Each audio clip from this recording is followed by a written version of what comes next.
to my YouTube channel, Careers Unboxed. On this channel, I interview Black professionals from around the world.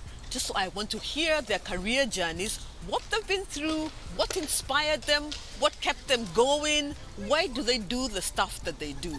And it's my hope as you see these Black professionals from all over the world, you will be inspired as well. So as we say in Swahili, twende, let's go.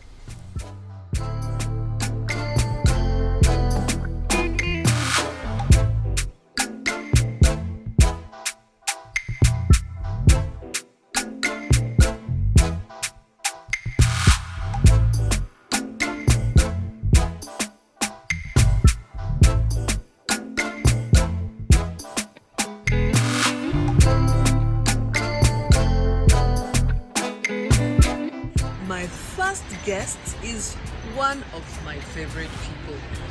That's my big sister, Dr. Susan Kaaria. Susan's journey, I think, will inspire you. She studied agriculture, has worked as a scientist all over the world, and currently works in Rome. So, come along with me. Let's go meet her. I'm very excited to introduce to you my very first guest on this show, my very dear sister, Dr. Susan Kaaria.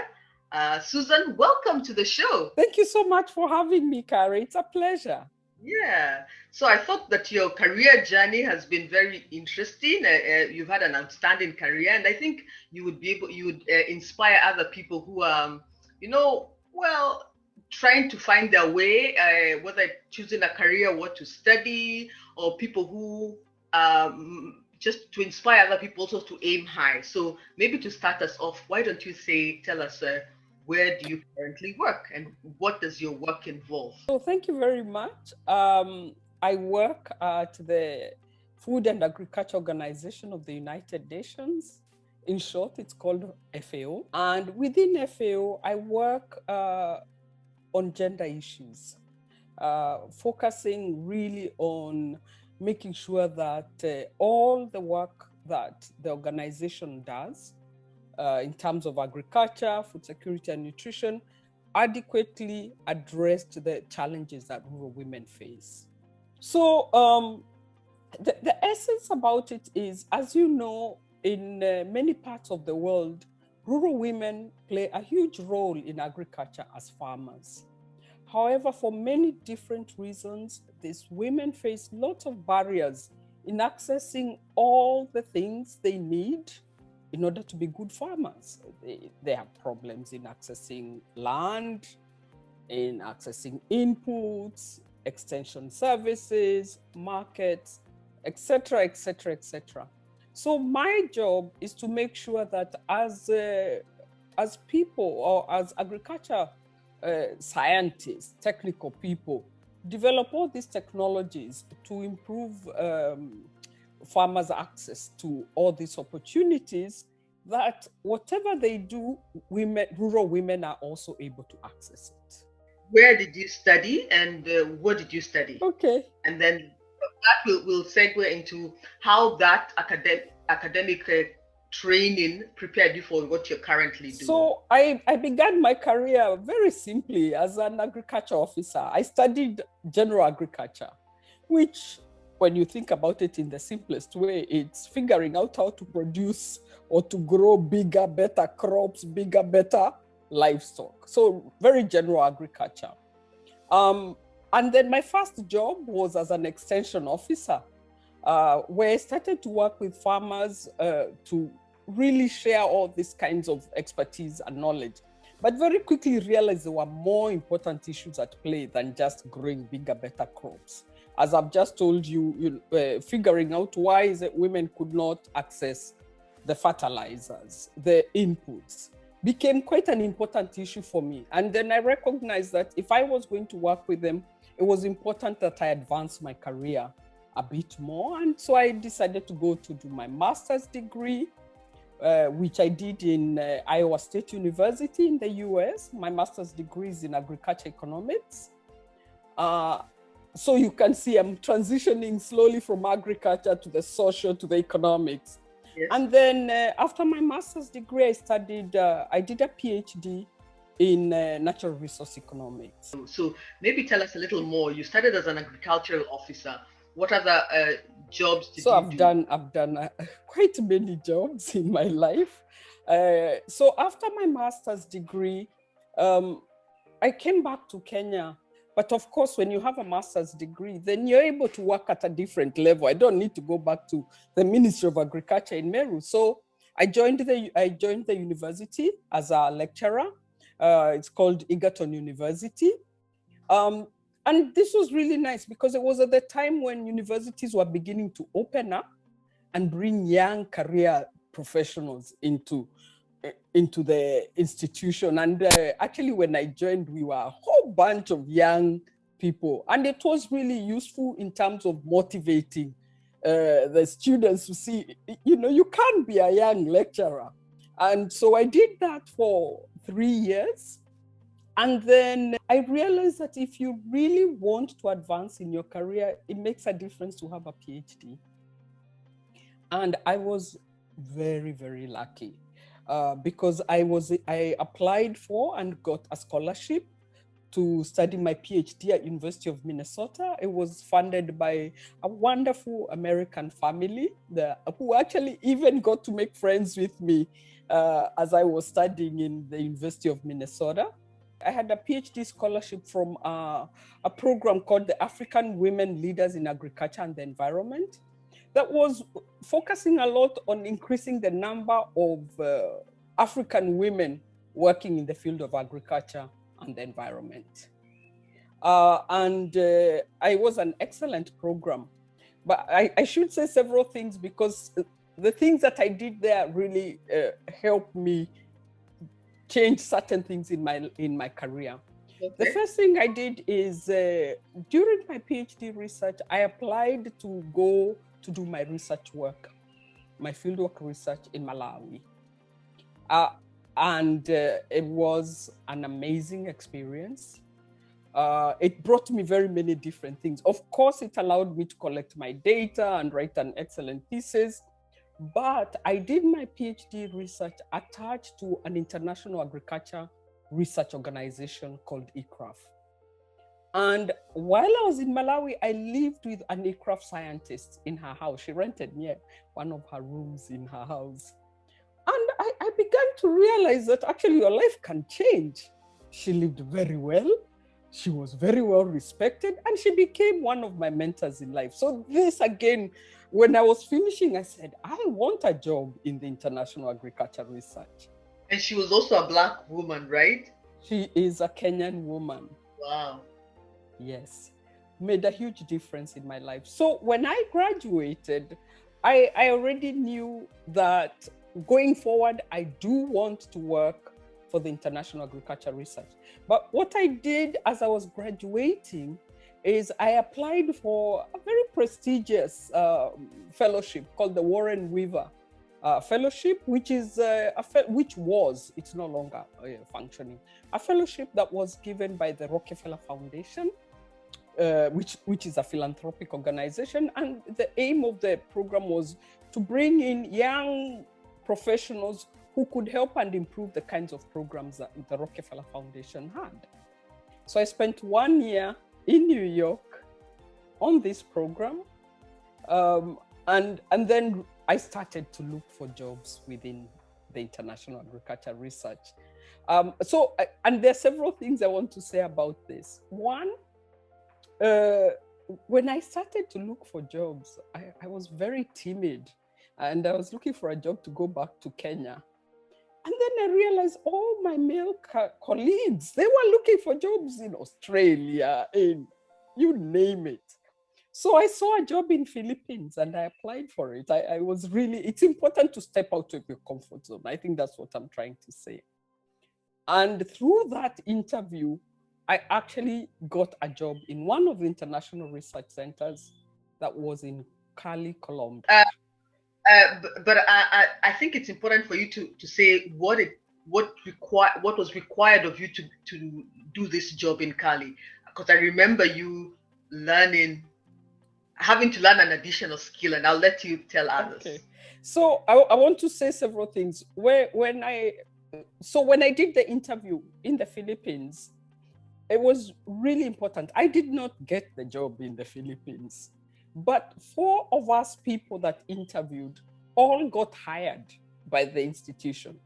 So it's important to try, because when they see you, they might have other opportunities for you.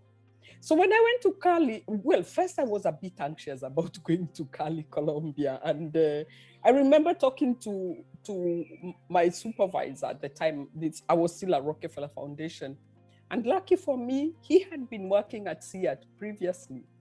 And he was so encouraging. He was so encouraging. Sorry, so SIAT is where you were going to go. So, right? Yes. Yeah, he had worked in the same institution previously. Okay. And so he said, don't worry, it's a little bit far, but you will love it. And so I went. And it turns out it's probably one of my most memorable, amazing career opportunities. This is the job I enjoyed the most.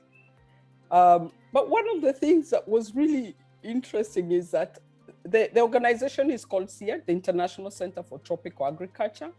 It has offices all over the world, but the headquarters is in Cali, in Colombia. And the institution functions in Spanish. So there I was from Kenya, never having learned any other language. Of course, I know Kimeru and Kiswahili, but Yeah. So I had to learn Spanish. And that was a tough thing to do, because I needed to learn how to function in meetings, do trainings, but also function so that you can talk to people and they see your point of view. It's quite complicated already, even in English, but to do it in another language, that was super tough. So I worked in Cali, Colombia for 3 years. Again, I was very lucky to have an amazing supervisor and role model. And she decided to send me to Africa to take some of the lessons from the program that we were learning to start a program in Africa. So I moved to Uganda and established one. I think this is one of the most interesting programs that I ran. It was called Enabling Rural Innovation. I was a program that worked in about 7 African countries. I led a team that was made up of different technical scientists. There was a markets person, there was a gender person, there was a rural sociologist, a soils person, but all of us working together to support farmers. And this was a really interesting program, because we worked with very poor farmers, and it was very fulfilling, because 3 years later we started to see these women who we had been working with who only wore tattered clothes. Suddenly they had new clothes, they could buy new clothes, and they could come to meetings with pride. And it was really very fulfilling. And then after 7 years, it was time to transition again. Oh, you were in Uganda for 7 years? I didn't realize. No, total in SIAT, I was in SIAT for about 8 years, actually. Okay. So 4 years in Uganda and about 3-4 in Cali, Colombia. Okay. So my supervisor at the time was leaving SIAT, and she pushed me. So, there's also a role for people who push you. And she said, Susan, it's time to move on to other things. And I was looking for different positions, and I applied for a job as a program officer at the Ford Foundation in Nairobi. And I got the job, and I came back to Kenya for the first time in about 16 years. It was a great homecoming. And in the Ford Foundation, what was really nice is, so I had been working with extension institutions in different countries in Africa and also in Latin America. And now I actually had resources to support those organizations that had innovative programs. So before you were the scientist in the organization, and now in the Ford Foundation, you are working with those scientists, like kind of overseeing or funding their projects. Funding their programs.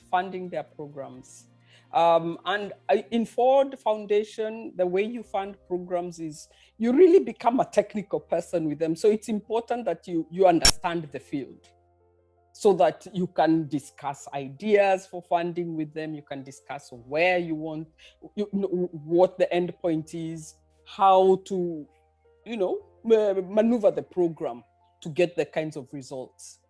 And I funded probably 20 to 30, maybe even more, maybe 30 to 40 organizations, and funding them to do different things. Mention a few of the ones that you funded. Okay, so I funded a whole bunch of organizations, some interesting ones. I funded a microfinance institution in Kenya. At the time, it was called Kenya Women's Finance Trust.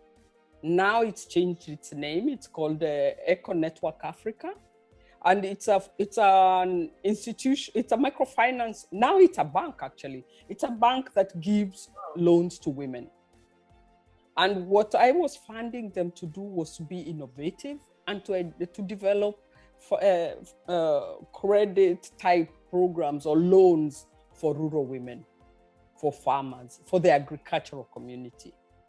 I funded one of my favorite, actually. I funded the Kenya Agricultural Research Institute, and I funded the social science program there. So, I also funded the International Livestock Research Institute, ILRI, and there it was to fund them because ILRI works on livestock, looking at doing a lot of research to look at what livestock are beneficial for women. Yes, and it's a real cut across different spectrum. Okay, so that was you at Ford Foundation, and then what next? So 5 years later, so years ago, when I joined the Rockefeller Foundation as a Warren Weaver Fellow, I remember having a meeting with the managers at Rockefeller Foundation at the time, and they said, "So, what are your career? Where do you want to be in 20 years from now?" And at the time, I said, "Well, I'm going to go and work with international research. And then I would like to come back to a donor, a philanthropic organization. But ultimately, I want to work at the United Nations." So, and I think it's important as you develop yourselves to look at the horizon and really know where you want to go. So then I started to look for positions at the United Nations. And again, I did apply for another job that I did not get at the International Fund for Agriculture Development. But I also applied and got the job at the Food and Agriculture Organization of the United Nations. And I have been here now for the last 8 years. And what is your position? And I guess you're just about to tell us what exactly you do there. Yeah. So within FAO, I am the team leader. We are 2 team leaders that lead the work on gender for the organization.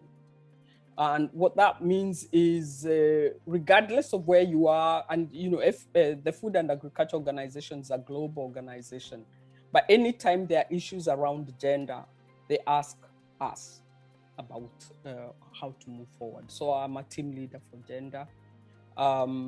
And I have quite a good team of experts that work with me, and they're technical experts on all areas of work around agriculture. So I have a woman who's an expert on women's land rights. I have a woman who's an expert, or a man actually, who's an expert on gender and employment. I have somebody who's an expert on gender and statistics. So different fields of gender and rural services. And the idea is that if these people are going to support the organization, they themselves need to be technical experts. So I lead them to develop a very solid area of work that really allows the organization to make sure whatever technologies are developed, whatever policy processes are taking place, pay attention to gender issues. Okay, amazing.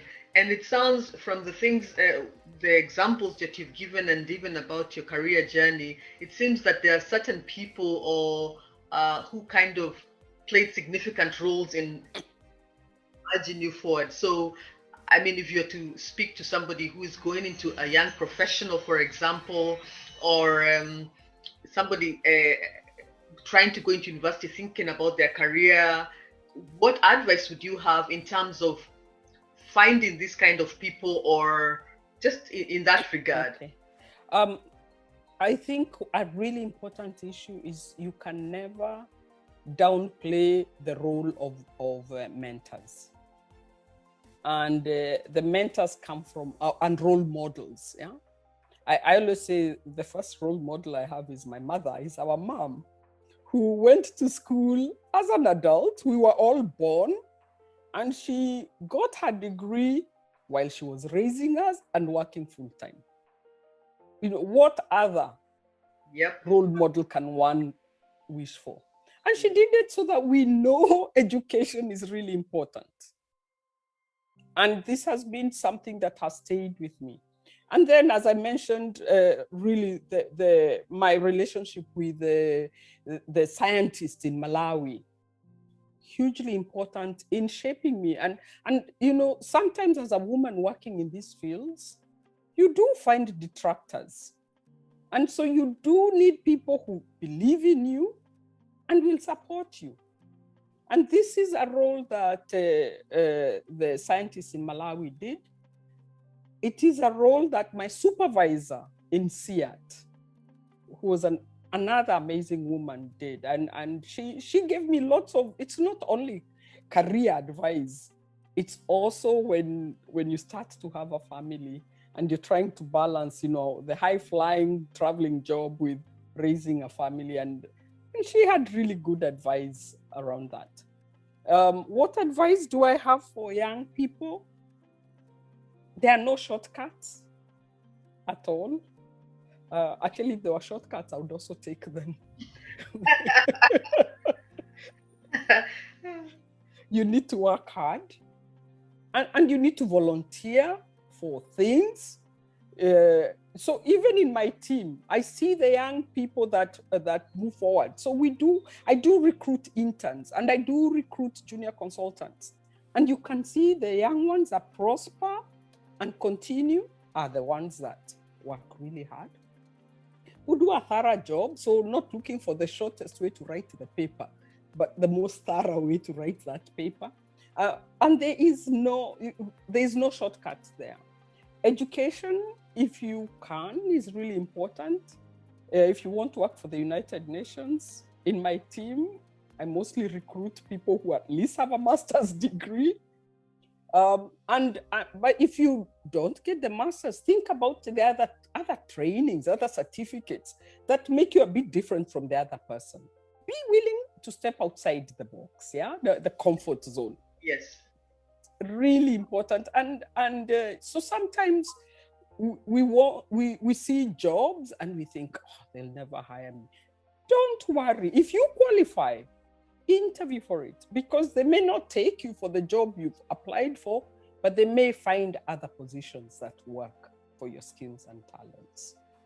And it's also like a learning thing, right? Let's say you don't go for you go for the interview, so you kind of can be able to know what kind of questions you might be asked, what you can be able to go back and look back, what did I make, what mistakes did I make, or it's sort of exactly of some sort, right? Yes, it's always a learning experience, the interviews. And of course, you must always prepare for your interviews. Don't ever walk into an interview cold. You need to have done your homework. As I said, of course, it's always good to look at where do you want to be at different points, because what you do helps you to go towards it. So really having that long-term horizon is really important. As you see, I said, okay, I wanted to work for the international. I went there. I wanted to work with the philanthropic. And you really channel yourself and you look for those opportunities. So I think that's really important as well. So this idea of kind of having a vision of some sort, right? Having a vision of where you want to be. Right. But of course, recognizing that the journey there is not a straight ahead journey, and not being afraid that when things don't go straight as you had intended. And what would you say to somebody, or how did you navigate, where you found yourself? Like, of course, I would imagine just seeing where you've worked, in many times you are definitely the outstanding person. You are the one woman or one of the few women, and in Colombia, for example, I'm sure one of the few Black scientists. So how have you navigated these spaces where you are like, I don't want to say the other, or you are the only one, or you are just a little bit different? Like, how did you navigate that space and create room for yourself, and just settle in and make it work for yourself? Because that's one of the fears many people have, right? Let's say you go to this place and you're not fitting in, like how to navigate that and make room for yourself to excel. It's not easy. It's not easy for sure. But it starts with really knowing your stuff. Yeah, you need to be technically qualified, and mostly because people they look at you and they're like, I'm sure she has no clue what she is, or she came here because of affirmative action. So if you don't know your stuff, then you're really opening yourself up to that. Yeah. So and this is why I said there are no shortcuts. You work really hard. And you need people to recognize that when you deliver, your work is thorough and your work is good. It was much harder for me when I was younger. And I worked a lot. I surrounded myself with good people. So the scientist in Malawi, her name is Susan, she's Kenyan. My supervisor in Colombia, in Cali, Colombia, is American.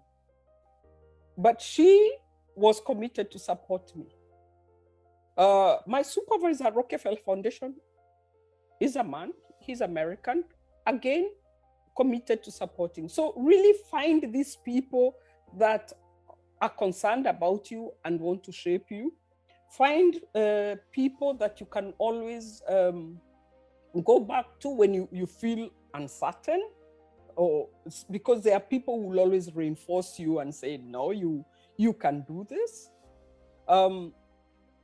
I think it's really important to not worry too much about fitting in, and because sometimes we get stuck and we're trying to do what the Americans do, and it's okay to be African and a woman. Sorry. And then you also need to start to learn, and this is really important to learn when people are being racist, so you can recognize it. Because sometimes we think, oh, I'm the one who is not doing well, or sexist. We need to be able to recognize it so that you don't hit yourself on the head when you meet those people. But and if you so that you don't doubt yourself, or as in you have to be able to recognize it so that you don't doubt yourself, because what happens if you come across either racist people or sexist people, you start to think, oh, I'm not really good enough. I can't do that. But if you are able to recognize it, and I did quite a lot of trainings, and I try very hard not to always say, oh, that one is racist. But it's really important to be able to recognize it and know when it's it's important that you recognize it, so that if somebody says you're underperforming, it's either you're underperforming or it's really somebody trying to undermine you. all right. And I think I mean, because I have the benefit of knowing you, I know also that these mentors that you've said and these people that, whether it's mentors, friends, or colleagues, or the people that you surrounded yourself with, one thing I can say about you is that you're somebody who really keeps relationships. And I think sometimes people don't see the benefit of, let's say, you had this, what can I say, supervisor 10 years ago. You've kind of maintained that relationship because on your career journey, you continue needing them even if you're somewhere else. I think you can speak a little bit to that, relationships, because people don't realize how important relationships are and kind of maintaining them. And the networks that we create. So I'll give you the best example that I have, and it's about me and mentoring other young people or mentoring others or creating the enabling environment. I think what's really important, and this was one of the lessons I wanted to say, is we need to be careful that we don't think in order to do well, we must crush others. Yeah. So always bringing people with you and mentoring them and enabling them to follow the journey that you have gone. And I've done that with many of the young people I work with. Actually, the people I worked with in the program called Enabling Grow Innovations are close friends. Some now are everywhere in the world. They are senior people everywhere. And they are the ones, actually, because they are very senior, they're inviting me to meetings where we are working closely with them. So it's very interesting, yeah? These are people who are really young when I started to work with them. Now I go to them and I'm asking for support. They are the experts I call when I need, but they are also the people I call when I need to discuss something personal that needs, a good head on the shoulders. So these networks are really, really important. And we create them wherever we are. And we should always be cognizant of bringing people with us and mentoring the younger people. So this idea of a full circle, you poured into somebody, or you what can I say, reached out to somebody else when they were working beside you or under you, and then things turn around, it comes full circle. Now their career has taken. Their careers have taken off, many of them. Hey, wow, thanks. I think you've touched on about a lot of the stuff. Maybe if I was to ask you, what mistakes do you think you made, or what career advice you're so glad you did not take? Career advice you were glad you never took, and then what mistakes you made and that you, looking back, So two separate questions crashed into one. Career advice I never took, I think, is what I'll say. Okay, not even okay. So when I was finishing my PhD, I had a lot of. It was a difficult time trying to decide whether I'm going back to Kenya or I should open my horizons. Sorry, and PhD where for others? After I finished my PhD at the University of Minnesota. Okay. I started to look for positions, and it was very difficult for me to decide whether I go back to Kenya and look for jobs in Kenya or look for jobs internationally. And I wrote to a very good friend of mine, and he was already in Kenya, and I said, "What do you think? What should I do?" And he said, "Oh, you can't get these international jobs from out there. You need to come back to Kenya and look." And I was like, that doesn't make sense. I know people who've gotten them from outside, and I didn't listen. And I realized, of course, his horizon was quite small because he had done his PhD and he went back to Kenya. So this was his vision.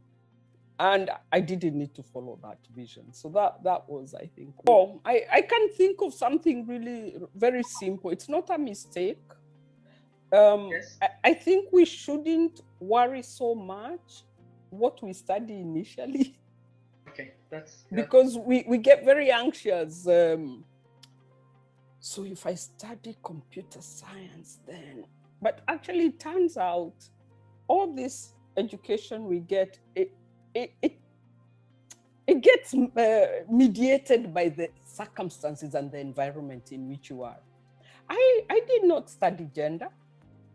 Now I'm a gender expert. What I did study was rural issues, rural women's issues, rural men's issues, and how to improve their livelihoods.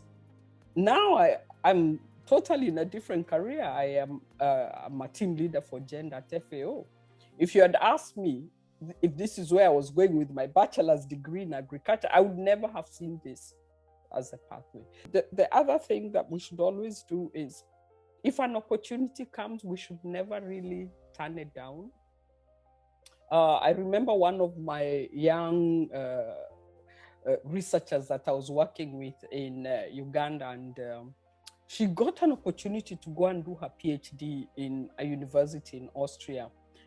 And she really was not sure she wanted to do it, and she kept coming back for advice and thinking it over. And in the end, I said, this door doesn't open twice. You when the opportunity comes, you need to take it.